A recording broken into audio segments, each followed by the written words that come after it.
כמה? 2,000? ברור שזה יותר. היום אנחנו בראשון, יש לנו פה רטיבות אצל השכן, אנחנו נפרק כמה אבנים, נסתכל מה יש בפנים. מתי אתה יורד למטה שנדבר כמו בני אדם? עוד איזה שעה ככה. אז אני אחכה לך שעה עכשיו. למה? לא נוח לך הצוואר?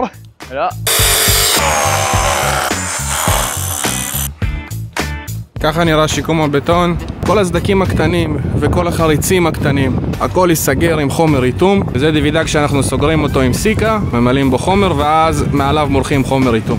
בשפה הפשוטה, מישהו עשה חרא של עבודה. תמיד יהיו ליקויים במהלך הבנייה, יש עובדים מקצועיים, פחות מקצועיים, יש להם ידע, אין להם ידע. קורה פדיחות בדרך, אבל העיקר שהחברה כן מטפלת, כן קוראת לנו. זה עבודה של 2,000, נכון? כמה? 2,000? איזה 2,000 שקל? תגיד לי, אנחנו פה כמה ימי עבודה, עובדים, נהל מקצועי, חומרים, ביטוחים. ואיפה הסיכון שלי? אני עולה, מסכן את החיים שלי בשביל העבודה. מה, זה יותר או פחות? ברור שזה יותר. אני לא צריך להרוויח.